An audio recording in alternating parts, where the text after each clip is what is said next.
Brazil को पीछे छोड़ते हुए अब भारत कोरोना केसेस के मामले में 42 लाख से ज़्यादा केसेस के साथ दूसरे स्थान में पहुंच चुका है और पहला स्थान है अमेरिका का, जहां 65 लाख करीब केस आ चुके हैं। ऐसे में सभी को जिस बात का इंतजार है वो है कोरोना वैक्सीन। तो इस वीडियो में आपको हर वो वैक्सीन अपडेट के बारे में बताएंगे जो आपको पता रहना चाहिए, और रशिया की वैक्सीन स्पुतनिक 5 को लेकर भारत के लिए जो खुशखबरी है वो भी बताएंगे। कोरोना वैक्सीन को मार्केट में लाने के लिए सबसे ज़्यादा हड़बड़ी में अगर कोई देश है तो वो है अमेरिका। दरअसल 3 नवंबर को अमेरिका में राष्ट्रपति चुनाव होने वाले हैं और अमेरिका के मौजूदा राष्ट्रपति डोनाल्ड ट्रंप एक बार फिर सत्ता में आना चाहते हैं। What I said is by the end of the year, but I think it could even be sooner than that. It could be during the month of October actually. Could be before November. जाहिर सी बात है, जल्द से जल्द corona vaccine लाकर Donald Trump America के लोगों को खुश करना चाहते हैं। Maybe even before a very special date. You know what date I'm talking about? इससे आइडिया लगाया जा सकता है कि अमेरिका में कोरोना वैक्सीन को लेकर कितनी हलचल है। I spoke to the head of Pfizer. I spoke to the head of Johnson & Johnson. I spoke to the head of the greatest medical companies in the world. We're doing great. आपको बताते हैं कि क्यों ऐसा माना जा रहा है कि दिवाली से पहले वैक्सीन आ जाएगी और भारत के पास क्या क्या ऑप्शंस हैं जिनके बारे में सोचा जा रहा है।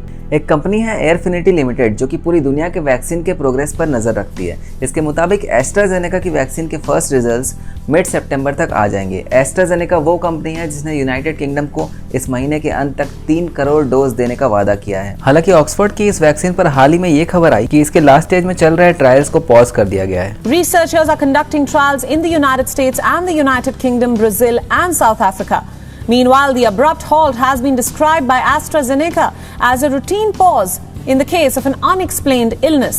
अब खबर आ रही है कि टेस्टिंग रोक दी गई है। परीक्षण के दौरान एक व्यक्ति बीमार हो गया तो कंपनी ने ह्यूमन ट्रायल रोक दिया। इसके अलावा अमेरिका की 2 कंपनियां हैं, पहली है मॉडर्ना और दूसरी है फाइजर इनकॉर्पोरेटेड और बायोएनटेक ऐसी की एक US German partnership.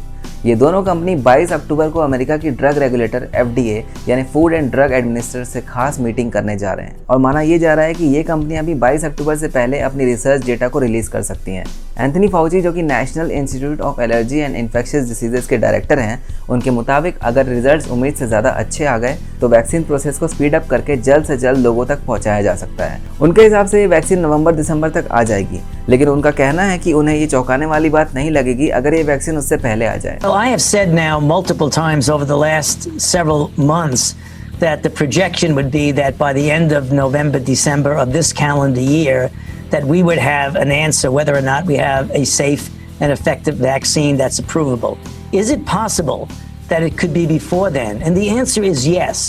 I think it's unlikely, but I think it's possible. America की फाइजर कंपनी ने ये भी कहा है कि वे 30,000 लोगों पर ये ट्रायल कर रही है और हो सकता है मिड अक्टूबर तक वो खुशखबरी सुना दे। Model, our base case predicts that we will have an answer by the end of October. Of course, this is only a prediction. It is 60% the chances in our base case that we will have an answer by the end of October. इसके साथ साथ ये सभी कंपनियां emergency approval के लिए भी बात कर रही है, यानी कि आपातकाल मंजूरी के लिए भी कोशिश चल रही है। भारत में भी वैक्सीन को लेकर रेस चल रही है। सीरम इंस्टीट्यूट भी ऑक्सफोर्ड के साथ मिलकर कोविशील्ड नाम की वैक्सीन बना रही है जिसे भारत में जल्द उतारा जा सकता है और सरकार भी इस वैक्सीन को मुफ्त में बांटने की योजना बना रही है। इसके अलावा स्वास्थ्य मंत्री डॉक्टर हर्षवर्धन ने भी ये स्टेटमेंट दिया है कि देश के वैज्ञानिक कोरोना की वैक्सीन बनाने में सफलतापूर्वक आगे बढ़ रहे हैं। काफ़ी तेज़ी से सफलता की ओर बढ़ रहे हैं।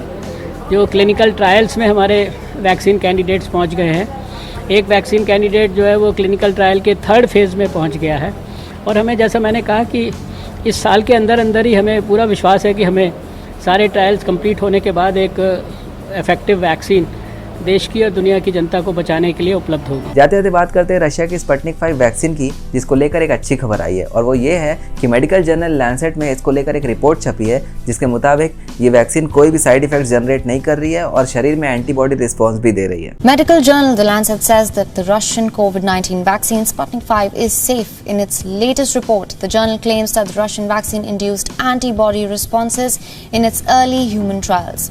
2 formulations of the vaccine proved to have a good safety profile on 76 people in the early phase of the vaccine test. इससे रशियन वैक्सीन का दावा और भी मजबूत हो जाता है। भारत के डिफेंस मिनिस्टर राजनाथ सिंह ने भी हाल ही में रशिया को इस वैक्सीन को बनाने के लिए बधाई दी है और उम्मीदें जताई हैं। रिपोर्ट्स के मुताबिक भारत के साथ रशिया ने स्पुतनिक 5 वैक्सीन का डेटा शेयर किया है। इसमें एक ऑप्शन ये भी बताया जा रहा है कि नेसेसरी अप्रूवल्स के बाद इस वैक्सीन का फेज 3 ट्रायल्स भारत में कराया जाए। Yes, there would be a need for phase 3 trials in normal course of things, and if that is required, would be facilitated by the Government of India. So we are working in partnership with this vaccine candidate for manufacture as well as for trial and as well as for regulatory facilitation. तो अगर ऐसा होता है तो इससे सिर्फ भारत का फ़ायदा नहीं होता है बल्कि रशिया को भी फ़ायदा होता है, क्योंकि दुनिया की पूरी वैक्सीन का करीब 60% प्रोडक्शन भारत में होता है। रशिया से जो खबरें आ रही हैं उसके मुताबिक सितंबर से ही इसका मास प्रोडक्शन शुरू हो जाएगा। तो ये थी कोरोना वैक्सीन को लेकर कुछ बड़ी अपडेट जिसके बारे में बातचीत हो रही है। इसके बारे में और जानकारी लेने के लिए आप डिस्क्रिप्शन में दिए लिंक्स पर जा सकते हैं।